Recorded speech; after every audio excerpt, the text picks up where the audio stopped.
ಪುತ್ತೂರು ತಾಲೂಕಿನ ಕಬಕ ಗ್ರಾಮದ ಪೊಳ್ಳಿ ಎಂಬಲ್ಲಿ ವಾಸಿಸುತ್ತಿರುವ ಮೂಲಭೂತ ಸೌಲಭ್ಯ ವಂಚಿತ ಕುಟುಂಬಕ್ಕೆ ಗ್ರಾಮ ಪಂಚಾಯತ್ ತಾಲೂಕು ಆಡಳಿತದಿಂದ ಸಂಪೂರ್ಣ ನೆರವಿನ ಭರವಸೆ ದೊರಕಿದ್ದು ಬಡ ಕುಟುಂಬದಲ್ಲಿ ಹೊಸ ಬದುಕಿನ ಆಶಾಕಿರಣ ಮೂಡಿದೆ. ಪತಿ ನಾರಾಯಣ ನಾಯಕ್, ಪತ್ನಿ ಹರಿಣಾಕ್ಷಿ ಮತ್ತು ಓರ್ವ ಪುತ್ರಿ ಪ್ರತಿಜ್ಞಾ ಅವರನ್ನ ಒಳಗೊಂಡಿರುವ ಬಡ ಪುಟ್ಟ ಕುಟುಂಬಕ್ಕೆ ಕೂಲಿ ಕೆಲಸವೇ ಜೀವನಾಧಾರವಾಗಿದ್ದು, ಕಳೆದ ಫೆಬ್ರವರಿ 22ರಂದು ಪುತ್ತೂರಿನ ಎಲ್ಲೆಡೆಯೂ ಭಾರೀ ಮಳೆ. ರಾತ್ರಿ 8:30ಕ್ಕೆ ಈ ಭಾರೀ ಮಳೆಗೆ ಈ ಬಡ ಕುಟುಂಬದ ಮನೆಯ ಮೇಲೆ ಮರವೊಂದು ಅಪ್ಪಳಿಸಿತು. ಈ ಸಂದರ್ಭದಲ್ಲಿ ತಾಯಿ ಮಗಳು ಮನೆಯೊಳಗಡೆ ಇದ್ರೂ ಅಪಾಯದಿಂದ ಪಾರಾಗಿದ್ರು.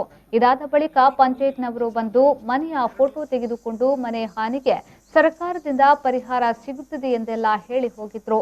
ಆದರೆ ಪ್ರಕೃತಿ ವಿಕೋಪ ನಿಧಿಯಡಿ ಪರಿಹಾರ ದೊರಕುವುದೆಂಬ ನಿರೀಕ್ಷೆಯಲ್ಲಿದ್ದ ಈ ಬಡ ಕುಟುಂಬಕ್ಕೆ ಘಟನೆ ನಡೆದು ಸುಮಾರು 2.5 ತಿಂಗಳಾಗುತ್ತಾ ಬಂದರೂ ಸರ್ಕಾರದಿಂದ ಚಿಕ್ಕಾಸು ದೊರಕಲಿಲ್ಲ.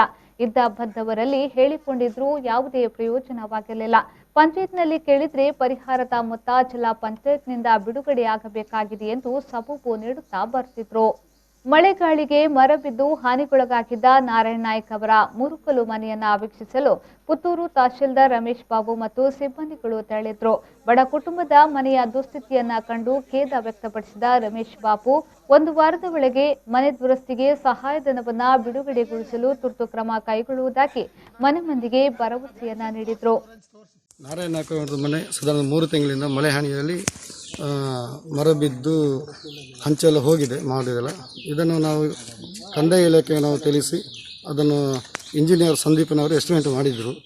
ಆದರೆ ಆ ಹಣ ಅದಕ್ಕೆ ಸಾಕಾಗೋದಿಲ್ಲ ಅಂತ ಹೇಳಿಕೊಂಡು ಸಂಬಂಧಪಟ್ಟ ಕಂದಾಯ ಇಲಾಖೆ ತಿಳಿಸಿ ಮತ್ತು ತಹಶೀಲ್ದಾರ್ಗೆ ಸಹ ಖುದ್ದಾಗಿ ನಾವು ಪಂಚಾಯತಿನಿಂದ ನಾವು ಲೆಟರ್ ಕಂತು ಮಾಡಿದ್ವಿ. ಹಾಗೆ ಮೊನ್ನೆ ಶನಿವಾರ ದಿವಸ ನಾನು ತಹಶೀಲ್ದಾರ್ಗೆ ಮಾತನಾಡಿ ಅವರು ಸೋಮವಾರ ದಿವಸ ಮನೆ ಭೇಟಿ ಕೊಟ್ಟಂತೇಳಿ ಇವತ್ತು ಬಂದಿದ್ದಾರೆ. ಆದರೆ ಅವರು ಹೇಳ್ತಾರೆ ಕಾನೂನಿನಲ್ಲಿ ಎಷ್ಟು ಅವಕಾಶ ಇದೆ ಅಷ್ಟು ನಾವು ಸಹಕರಿಸ್ತೇವೆ ಅಂತ ಹೇಳಿದರು. ಆದರೆ ಅವರು ಹೇಳುವಷ್ಟು ಇದು ನಿಜವಾಗಿ ಸಾಕಾಗೋದಿಲ್ಲ. ಪಂಚಾಯತಿನಿಂದ ಒಂದು 15,000 ರೂಪಾಯಿ ಮನೆ ರಿಪೇರಿಗೆ ಅಂತ ಹೇಳಿಕೊಂಡು ಇಡುವಂಥ ನಾನು PDO ಹತ್ರ ಮಾತಾಡಿದ್ದೇನೆ. ಈಗ ನೋಡುವಾಗ ಶೌಚಾಲಯ ಇಲ್ಲ ಅಂತ ಹೇಳಿಕೊಂಡು ಅವ್ರು ಹೇಳ್ತಿದ್ದಾರೆ. ಯಾಕೆಂದರೆ ಶೌಚಾಲಯ ಮುಕ್ತ ಗ್ರಾಮ ಆದ ಕಾರಣ ಶೌಚಾಲಯ ಹಿಂದೆ ಸಿಕ್ಕಿರ್ಬೋದು ಅಂತ ಹೇಳಿಕೊಂಡು ನನ್ನ ಅನಿಸಿಕೆ. ಯಾಕೆಂದರೆ ನಿಮಗೆ ಮಾಹಿತಿ ಇಲ್ಲ, ನನಗೆ ಸರಿಯಾಗಿ ಮಾಹಿತಿ ಇಲ್ಲ. ಆದರೆ ಈಗ ನಾನು ಅಧ್ಯಕ್ಷ ಆಗಿರುವಾಗ ನನ್ನ ಗಮನಕ್ಕೆ ಬಂದ ಕಾರಣ ಅದನ್ನು ಹುದ್ದೆ ಖಾತ್ರಿ ಯೋಜನೆ ಅಡಿಯಲ್ಲಿ ಶೌಚಾಲಯ ಒಂದು ವ್ಯವಸ್ಥೆಗೆ ಮಾಡಲಿಕ್ಕೆ ಆಗ್ತದೆ ಅಂತ ಹೇಳಿ ನಾನು PDO ಹತ್ರ ಮಾತಾಡ್ತೇನೆ. ಅದು ಅಲ್ಲದೆ ಅವರಿಗೆ ಈಗ ಆದಷ್ಟು ಬೇಗ ಅವರು ಆ ಮನೆಯನ್ನೊಂದು ರಿಪೇರಿ ಮಾಡುವಂಥದ್ದು. ಅದು ಅಲ್ಲದೆ ಈ 2-3 ವರ್ಷ ಹಿಂದುಗಡೆ ಅವರಿಗೆ ಹೊಸ ಮನೆಗೆ ಅಂತ ಹೇಳಿಕೊಂಡು ಸಂಬಂಧಪಟ್ಟಂಥ ಈ ವಾರ್ಡಿನ ಪಂಚಾಯತ್ ಸದಸ್ಯರು ಅವಾಗ ಹೇಳಿದರು. ಆದರೆ ಆಗ ಅವ್ರು ಏನಿದ್ರೆ ನಾವು ಇಲ್ಲಿ ಮನೆ ಕಟ್ಟೋದಿಲ್ಲ, ಬಲ್ನಾಡಿನ ನಮಗೆ ಜಾಗ ಉಂಟು, ಇಲ್ಲಿ ಹೋಗಲಿ ದಾರಿ ವ್ಯವಸ್ಥೆ ಇಲ್ಲದ ಕಾರಣ ಆಗೋದಿಲ್ಲ ಅಂತ ಹೇಳಿಕೊಂಡು ಮಾಹಿತಿ ಸಿಕ್ಕಿದೆ. ಈ ಮನೆಯನ್ನು ಪರಿಶೀಲಿಸಲಾಗಿ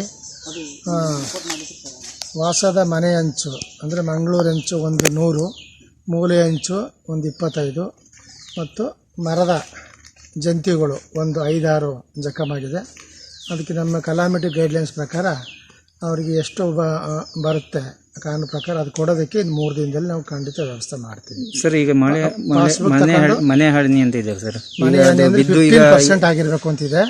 2.5 ತಿಂಗಳಾಯ್ತು ಸರ್. ಈಗ ಅಲ್ಲಲ್ಲ 15% ಆಗಿರಬೇಕು ಅಂತಿದೆ. 15% ಆಗಿಲ್ಲ. ಆದರೆ ಮಾನವೀಯತೆ ದೃಷ್ಟಿಯಿಂದ 15% ಆಗಿಲ್ಲ. ಆದ್ರೂ ಮಾನವೀಯತೆಯಿಂದ 100 ಅಂಚು ಹೋಗಿದೆ, ಒಂದು 25 ಮೂಲೆ ಅಂಚು ಹೋಗಿದೆ. ಆ 125 ಅಂಚಿಗೆ ಏನು ಅಮೌಂಟ್ ಇದೆ ಆ ಅಮೌಂಟನ್ನು ನಾವು ಕಲಾಮಿಟಿ ಗೈಡ್ಲೈನ್ಸ್ ಪ್ರಕಾರ ಕೊಡೋದಕ್ಕೆ ವ್ಯವಸ್ಥೆ ಮಾಡ್ತೀವಿ. ಯಾಕೆ ಅದು ಕೊಟ್ಟಿಲ್ಲ ಅಂದರೆ ಬಿಲೋ 15% ಲಾಸ್ ಆಗೋದ್ರಿಂದ ಸರ್ಕಾರದ ಗೈಡ್ಲೈನ್ಸ್ ಪ್ರಕಾರ ಕೊಡೋಕ್ಕೆ ಬರಲ್ಲ. ಅದು ಇವರು SC/ST ಕಮ್ಯುನಿಟಿ ಸೇರೋದ್ರಿಂದ ಮತ್ತೊಮ್ಮೆ ಪರಿಶೀಲನೆ ಮಾಡಲಾಗಿ 125 ಅಂಚು ಹೋಗಿರೋದ್ರಿಂದ 125 ಅಂಚಿಗೆ ಏನು ಬರುತ್ತೆ ಸರ್ಕಾರದ ಬೆಲೆ ಅದನ್ನು ಲೆಕ್ಕ ಹಾಕಿ ಅವರಿಗೆ ಅಂದರೆ ಒಂದು 7 ದಿನ ಒಳಗಾಗಿ ಅವರ ಅಕೌಂಟಿಗೆ ಅಮೌಂಟನ್ನು ಹಾಕೋದಕ್ಕೆ ನಾವು ವ್ಯವಸ್ಥೆ ಮಾಡ್ತೀವಿ.